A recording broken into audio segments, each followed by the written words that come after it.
ನಮಸ್ಕಾರ, ಶುಭೋದಯ. ಸಂಕಲ್ಪ ಸುದ್ದಿ ಕಾರ್ಯಕ್ರಮಕ್ಕೆ ತಮ್ಮೆಲ್ಲರಿಗೂ ಆತ್ಮೀಯ ಪ್ರೀತಿಯ ಸ್ವಾಗತ ಹೇಳ್ತಾ ಇರೋದು ನನ್ನ ಅನುಷಾ.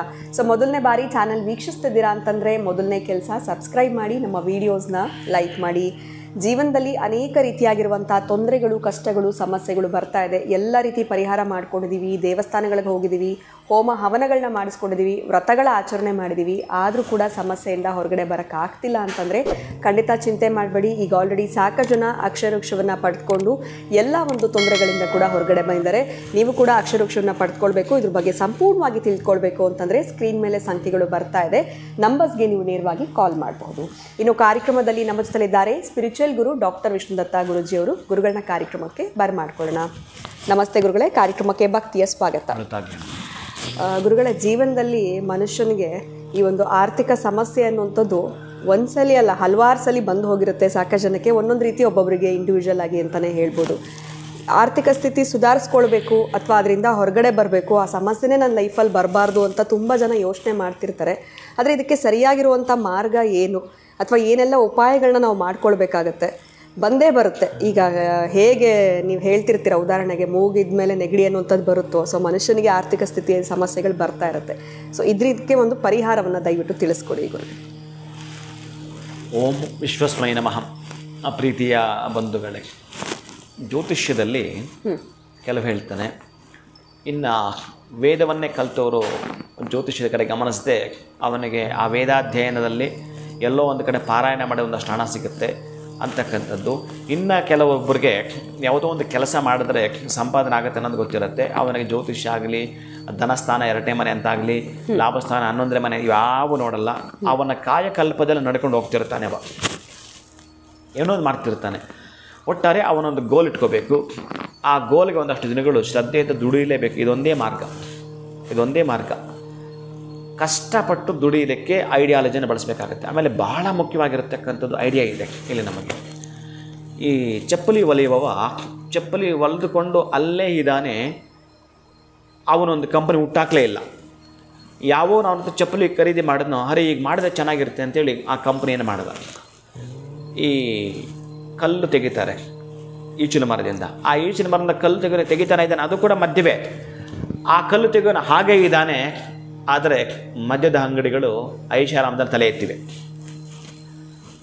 ಅದಕ್ಕೆ ನಾನೇನು ಹೇಳ್ತೀನಿ ಅಂತಂದರೆ, ಈ ಗುಟ್ಕಾ, ಪಾನ್ ಪರಾಗ್ 10 ರೂಪಾಯಿ 20 ರೂಪಾಯಿ ಮಾರ್ತಾನಲ್ಲ, ತಿಂತಾರಲ್ಲ, ಆ ಖರೀದಿ ಮಾಡಿ ತಿನ್ನೋ ಅಂಥವನು ರೋಗ ರುಜಿನಗಳಿಂದ ಬಳಲ್ತಾ ಇದ್ದಾನೆ. ಅದನ್ನು ತಯಾರು ಮಾಡಿದವನು ಐಷಾರಾಮ ಜೀವನ ಮಾಡ್ತಾ ಇದ್ದಾನೆ. ಹೌದು. ನಾನು ಯಾಕೆ ಇದನ್ನು ಹೇಳ್ತೀನಿ ಅಂತಂದರೆ, ನೀವು ಎಷ್ಟು ತಲೆ ಉಪಯೋಗಿಸ್ತೀರೋ, ಎಷ್ಟು ಐಡಿಯಾಲಜಿನ ತರ್ತೀರೋ, ಅಸ್ಟ್ರಾಲಜಿಗಿಂದು ಐಡಿಯಾಲಜಿನ ಇಂಪಾರ್ಟೆಂಟ್ ಆಗುತ್ತೆ ನಿಮಗಿಲ್ಲಿ. ಅದಕ್ಕಾಗಿ ಅಂಥ ಐಡಿಯಾಲಜಿನ ನೀವು ಬಳಸಿ ಎದ್ದೇಳ್ತೀನಿ ಅಂತಂದರೆ, ನೀವು ಮಾಡೋ ಅಂಥ ಕೆಲಸದಲ್ಲಿ ಧೈರ್ಯದಿಂದ ಎಷ್ಟೇ ಅಡೆತಡೆಗಳು ಬಂದರೂ, ಎಷ್ಟೇ ನಿಮಗೆ ಕಷ್ಟಗಳಲ್ಲಿ ಕಾಣಿಸಿಕೊಂಡ್ರೂ, ಎಷ್ಟೇ ನಿಮಗೆ ಅವಮಾನಗಳಾದರೂ, ನಿಮಗೊಂದು ಇಷ್ಟ ಇರುತ್ತೆ, ನನಗೆ ಈ ಕೆಲಸ ಬರುತ್ತೆ, ನಾನು ಇದರಲ್ಲಿ ಒಂದು ಸಾಧನೆ ಮಾಡಿಯೇ ನೋಡ್ಬಿಡ್ಬೇಕು. ಅದು ಯಾವುದಾದ್ರೂ ಆಗಿರಲಿ, ಅದು ನೀವು ಕಟ್ಟಡದ ಕೆಲಸ ಮಾಡ್ತೀರೋ, ಅಥವಾ ನೀವು ಯಾವುದೋ ಒಂದು ವುಡ್ ವರ್ಕ್ ಕೆಲಸ ಮಾಡ್ತೀರೋ, ಅಥವಾ ನೀವು ಇನ್ಯಾವುದೋ ಒಂದು ಶಾಪ್ ಇಟ್ಕೊಂಡಿದ್ದೀರೋ, ಒಟ್ಟಾರೆ ನಾನು ಬಿಸ್ನೆಸ್ಸಲ್ಲಿ ಹೊರಡಬೇಕು ಅನ್ನೋದಿದ್ದರೆ ಅದ್ರಲ್ಲಿ ಸ್ವಲ್ಪ ನಿಮಗೆ ವಿದ್ಯೆ ಅವಶ್ಯಕತೆ ಇದೆ, ಅದರ ಜೊತೆಗೆ ಅನುಭವವೂ ಅವಶ್ಯಕತೆ ಇದೆ. ಇದನ್ನು ಮಾಡಿಕೊಂಡು ಹೊರಟ್ರೆ ಇನ್ನೆಲ್ಲ ನಿಮಗೆ ಬಿಟ್ಟು. ದೇವರು ಏನು ಮಾಡ್ತಾನೆ ಅಂತಂದರೆ, ಅರೆ ಇವನಿಗೆ ಎಷ್ಟು ಕಷ್ಟಗಳು ಕೊಟ್ಟರು ಕೂಡ ಇವನಿಗೇನು ಅದನ್ನು ಗಮನಕ್ಕೆ ತಗೊಳ್ತಾ ಇಲ್ಲ, ಸರಿ ಬಿಡು, ಇನ್ನು ಇವನಿಗೆ ಸಾಕಾಗ್ಬಿಡುತ್ತೆ. ಆ ಕಷ್ಟಗಳು ಅವನು ಕೊಡದೆ ನಿಮಗಿನ್ನು ವಾಪಸ್ ಹೋದಾಗ ಇನ್ನು 2ನೇ ಡೋರ್ ಇರೋದು ನಿಮಗೆ ಕಷ್ಟಗಳಿಗೆ ಆಪೋಸಿಟ್ ಸುಖವೇ. ನಷ್ಟದ ವಿರುದ್ಧ ಪದ ನಿಮಗಿರ್ತಕ್ಕಂಥದ್ದು ಲಾಭವೇ. ಅವನು ಕೊಡ್ತಾನಂತೆ. ನಿಮ್ಮ ಅಡ್ರೆಸ್ಗೆ ಬಂದು ಸಾಕಾಗೋದು, ವಾಪಸ್ ಹೋಗ್ಬಿಡುತ್ತಂತೆ ಆ ಕಷ್ಟಗಳನ್ನು ನೀವು ಧೈರ್ಯದಿಂದ ಎದುರಿಸ್ತಾ ಬಂದರೆ. ಇನ್ನು ಜ್ಯೋತಿಷ್ಯದ ಮಾರ್ಗವಾಗಿ ನಾವೇನಾದ್ರು ಕಂಡುಹಿಡಿದು ಮಾತಾಡ್ಲಿಕ್ಕೆ ಹೋಗ್ತೀವಿ ಅಂತಂದರೆ, ಇಲ್ಲಿ ಸ್ವಲ್ಪ ನೀವು ಗಮನಿಸಬೇಕಾಗತ್ತೆ. ನಿಮ್ಮ ಲಗ್ನ ಅಂತ ಏನಿದ್ದು ಚೆನ್ನಾಗಿ ನೆನಪಿಟ್ಕೊಳ್ಳಿ. ಲಗ್ನಾತ್ 2nd ಹೌಸ್, 2ನೇ ಮನೆಯ ಧನಸ್ಥಾನ ಅಂತ ಕರಿತೀವಿ. ಇದೊಂದೇ ಚೆನ್ನಾಗಿ ನೆನಪಿಟ್ಕೊಳ್ಳಿ, ಇನ್ನೆಲ್ಲ ಆಮೇಲೆ ಮಾತಾಡೋಣ. 2ನೇ ಮನೆಯಲ್ಲಿ ಯಾವುದಿದೆ, ಆ 2ನೇ ಮನೆಯನ್ನು ತೆಗೆದುಕೊಳ್ಬೇಕು ನೀವು. ಬಹಳ ಪ್ರಮುಖವಾಗಿರ್ತಕ್ಕಂಥ ಘಟ್ಟ. ಆ 2ನೇ ಮನೆಯ ಒಂದು ಎಕ್ಸಾಂಪಲ್ ತೊಗೊಳ್ತೀವಿ. ವೃಶ್ಚಿಕ ಲಗ್ನ ತೆಗೆದುಕೊಳ್ತೀನಿ. ವೃಶ್ಚಿಕ ಲಗ್ನ ತೆಗೆದುಕೊಂಡ್ರೆ 2ನೇ ಮನೆ ಯಾವುದು? ಧನುಸ್ಸು ರಾಶಿ. ಧನುಸ್ಸು ರಾಶಿಯಲ್ಲಿ 3 ನಕ್ಷತ್ರ ಇದೆ. ಈಗ ಪ್ರತಿ ರಾಶಿನಲ್ಲೂ 3 ನಕ್ಷತ್ರ ಇದೆ, ಪಾದಗಳಿದ್ದಾವೆ, ನಿಮ್ಗೆ ಕಾಣಿಸ್ಕೊಳ್ತಾ ಬರೀ. ಸ್ವಲ್ಪ ನೀವು ಗಮನದಲ್ಲಿ ಇಟ್ಕೊಂಡು ಆ ಕಾಂಬಿನೇಷನನ್ನು ನೀವು ಹೇಗೆ ಮಾಡ್ಕೊಳ್ಬೇಕು ಅಂತ ತಿಳಿಸ್ತಾ ಬರ್ತೀನಿ. ನಿಮ್ಗೆ ಯಾರಾದರೂ ಹತ್ತಿರ ಇರೋರಿಗೆ ತೋರಿಸ್ಕೊಂಡು ಎರಡನೇ ಮನೆಗೆ ಸಂಬಂಧಪಟ್ಟದ್ದು ಏನಿದೆ ಅಲ್ಲಿ, ಈ ಎರಡನೇ ಮನೆಯಲ್ಲಿ ಯಾವ ಗ್ರಹ ಇದೆ, ಅಥವಾ ಆ ಎರಡನೇ ಮನೆ ಅಧಿಪತಿ ಧನುಸ್ಸು ರಾಶಿಗೆ ಸಂಬಂಧಪಟ್ಟ ಅಧಿಪತಿ ಗುರು ಎಲ್ಲಿದ್ದಾನೆ ಆ ಜಾತಕದಲ್ಲಿ, ಶತ್ರು ಮನೆಯಲ್ಲಿದ್ದಾನ, ಮಿತ್ರ ಮನೆಯಲ್ಲಿದ್ದಾನ, ಉಚ್ಚ ಸ್ಥಾನದಲ್ಲಿದ್ದಾನೆ, ಹೇಗೆ ಈ ಲಗ್ನಕ್ಕೆ ಎಷ್ಟನೇದು, ಇದೆಲ್ಲ ಗಮನಿಸ್ತಾ ಬನ್ನಿ. ಹೀಗೆ ನೀವು ಗಮನಿಸ್ತಾ ಆ ದ್ವಿತೀಯಾಧಿಪತಿ, ಇನ್ನು ಆ ಮನೆಯಲ್ಲಿ 3 ನಕ್ಷತ್ರ ಇದ್ದಾವೆ. ವೃಶ್ಚಿಕಕ್ಕೆ ಎರಡನೇದು ಧನಸ್ಸು, ಧನಸ್ಸಲ್ಲಿ 3 ಇದೆ, ಮೂಲ ನಕ್ಷತ್ರ ಇದೆ, ಪೂರ್ವಾಷಾಢ ನಕ್ಷತ್ರ ಇದೆ, ಉತ್ತರಾಷಾಢ ನಕ್ಷತ್ರ ಇದೆ. ಈ ಉತ್ತರಾಷಾಢ ನಕ್ಷತ್ರಕ್ಕೆ ರವಿ ಅಧಿಪತಿ, ಪೂರ್ವಾಷಾಢಕ್ಕೆ ಶುಕ್ರ ಅಧಿಪತಿ, ಈ ಮೂಲ ಇದೆಯಲ್ಲ ನಕ್ಷತ್ರ ಕೇತು ಅಧಿಪತಿ. ಈ 3ರ ಕಾಂಬಿನೇಷನ್ ಏನು, ಇದು ನೀವು ಪಾಯಿಂಟ್ ನೋಟ್ ಮಾಡ್ಕೋಬೇಕಾಗಿರೋದು. ಇಲ್ಲಿ ನೀವು ನಿಮ್ಮ ತಂದೆ ಅಂದರೆ ಇಲ್ಲಿ ರವಿ ಇದನ್ನಲ್ಲ, ನಿಮ್ಮ ತಂದೆಯನ್ನು ಚಾಚೂ ತಪ್ಪದೆ ಪ್ರತಿನಿತ್ಯ ಅವ್ರನ್ನ ಮುಟ್ಟಿ ನಮಸ್ಕಾರ ಮಾಡ್ಕೊಳ್ಬೇಕು. ತಂದೆ ಇಲ್ಲ, ತಂದೆ ಸಮಾನರಿಗೆ ಮಾತಾಡಿಸಿ ಅವರ ಆಶೀರ್ವಾದನ ಪಡೆದುಕೊಳ್ತಕ್ಕಂಥದ್ದು, ಅಥವಾ ರವಿಗೆ ಸಂಬಂಧಪಟ್ಟ ಸ್ಮರಣೆ ಮಾಡ್ತಕ್ಕಂಥದ್ದು, ಗೋಧಿಯನ್ನು ದಾನ ಮಾಡ್ಕೊಳ್ತಾ ಬರುವಂಥದ್ದು. ಇನ್ನು ಪೂರ್ವಾಷಾಢ ಶುಕ್ರ, ಅಮ್ಮನವರ ದೇವಾಲಯಕ್ಕೆ ಹೋಗಿ ಆಡಿ ಕೊಂಡಾಡ್ತಕ್ಕ ಶುಕ್ರವಾರ ಅಭಿಷೇಕವನ್ನು ಮಾಡ್ತಕ್ಕಂತಹದ್ದು.